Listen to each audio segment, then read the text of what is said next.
কি বলবো, আমি নিজে ভাষা হারিয়ে ফেলছি। উনি আমারে ইমোতে কয়েকদিন ছবি পাঠিয়েছিল। তা আমারে আল্লাহ এমন এমন বিবেক দিছে যে আমি মানুষের কষ্ট জিনিসটা আমার সহ্য হয় না।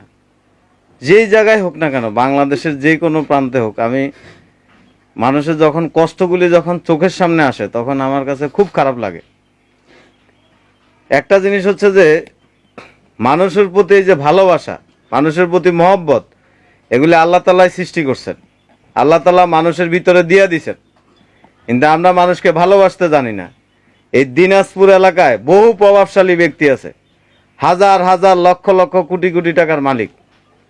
লিচু বাগানের অভাব নাই, আম বাগানের অভাব নাই, বছরকে বছর ব্যবসা করতেছে। অথচ এই দিনাজপুর এলাকায় একজন ব্যক্তি বিছনায় আজকে 10টা বছর শুয়ে আছে, 10টা বছর কষ্টে জীবনযাপন করতেছে, চোখের পানি ফালাচ্ছে, দেখার মতো কেউই নাই। আমরা কোন সমাজে বসবাস করতেছি? কি হবে এইসব সম্পদ দিয়ে? কি হবে আপনার রাজত্ব দিয়ে? কি হবে আপনার ক্ষমতা দিয়ে? কিছুই হবে না। সম্পদ আমরা জমায়ে রাখতেছি, সম্পদ আপনাকে মুক্তি দিতে পারবে না হাসরের ময়দানে, জান্নাতে নিতে পারবে না। জান্নাতে যাওয়ার জন্য আপনার দরকার হচ্ছে যে আপনার ঈমান, আপনার আমল, আপনার ভালোবাসা। আল্লাহ তাআলা কত সুন্দর করে ইসলাম গোটা মানব জাতির মধ্যে ছড়ায় দিয়েছেন। আমরা ইসলামের যে শ্রেষ্ঠত্ব, ইসলাম কি জিনিস আমরা বুঝি না। আমরা মনে করছি কি নামাজ পড়লাম, হজ করলাম, বড় বড় বক্তৃতা দিলাম, জান্নাতে চলে যাব, এত সহজ। জান্নাতে চলে যাওয়া অনেক কঠিন ব্যাপার। এই মানুষটা 10টা বছর পড়ে আছে, কোনো মানুষ এখন পর্যন্ত আসে নাই যে মানুষটারে একটু দেখি যে কি অবস্থা। কি অবস্থা আমাদের চিন্তা করে দেখেন। আমরা দাবি করি, আবার গর্ব করে বলি আমরা মুসলমান। আপনি কিসের মুসলমান হয়েছেন? পাশের ব্যক্তি খায় না, আপনি খোঁজ খবর নেন না। চাপা মারতে সবাই পারে, এই রাবারের ঠোঁট দিয়ে মানুষ অনেক কিছু বলতে পারে। কাজে প্রমাণ হবে আপনি কতটুকু আপনার ভিতরে মনুষ্যত্ব আছে, কতটুকু আপনার ভিতরে বিবেক আছে, আপনার কাজে সেটা প্রমাণ হবে। আমার বিবেকের কাছে আমি আটকায় গেছি যে মানুষটারে যদি আমি দেখতে না আসি তাহলে তো আমি আল্লাহর কাছে ঠেকা থাকবো, আল্লাহর কাছে ধরা খাইয়া যাব। কি হবে এটা দিয়ে? টাকা দিয়ে আপনি কখনো ভালোবাসা কিনতে পারবেন না। টাকা দিয়ে আপনি গোটা পৃথিবী কিনতে পারবেন, কিন্তু মানুষের মন, মানুষের আন্তরিকতা, মানুষকে দেখাশোনা করা আপনি কোনোদিন করতে পারবেন না যদি আপনার ভিতরে যদি ভালোবাসা না থাকে। কোথায় বসবাস করছি?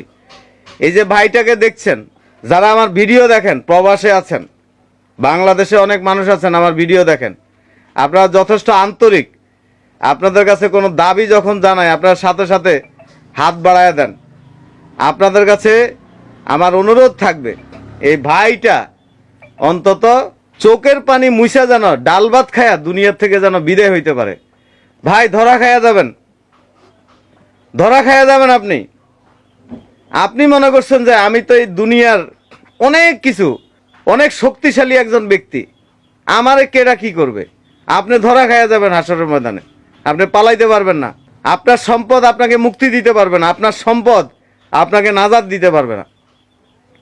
যারা দিনাজপুরের বাসিন্দা আছেন, যারা ব্যবসায়ী ভাই বোন আছেন, যারা শিল্পপতি আছেন, আপনারাও আন্তরিক, এটা আমি বিশ্বাস করি।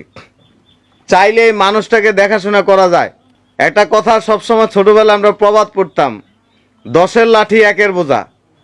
এই কথাটার সাথে, ওই প্রবাদের সাথে বর্তমানে বাস্তবতার কোনো মিল নেই। একজন বিপদে পড়লে আরেকজন আসে না।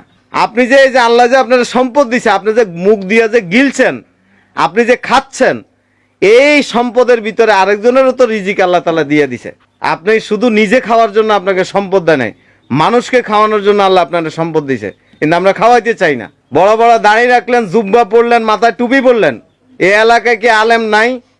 এই এলাকায় কি ইমাম নাই, হুজুর নাই, প্রভাবশালী ব্যক্তি নেই? বহু মানুষ আছে, দেখতে আসি না। কি হবে আপনার ইমামতি দিয়ে? কি হবে আপনি একজন আলেম হয়ে? কি হবে আপনি মাদ্রাসায় পড়াশোনা করে? আপনি পিএইচডি ডিগ্রি অর্জন করলেন, আপনি ভার্সিটিতে পড়াশোনা করলেন, আপনি অনেক বড় একজন অফিসার, স্যুট প্যান্ট পরে আপনি রাস্তায় চলাফেরা করেন। কি দাম আপনার? কোনো দাম নাই। চোখের সামনে যদি মানুষ চিকিৎসার অভাবে দুনিয়ার থেকে বিদায় হয়, এর থেকে লজ্জা আর কি থাকতে পারে আমাদের ভিতরে? আমাদের তো লজ্জাই নাই, মনুষ্যত্বই নষ্ট হয়ে গেছে আমাদের।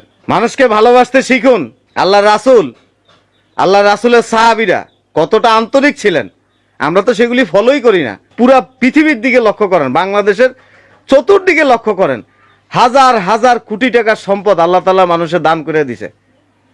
মানুষে খাওয়াইতে চায় না। কত মানুষ আছে এরকম সমাজের ভিতরে খুব কষ্টে জীবনযাপন করে, এমনও মানুষ আছে না খায়া থাকে, আমরা দেখেও না দেখার মতো করে থাকি। এখন আপনি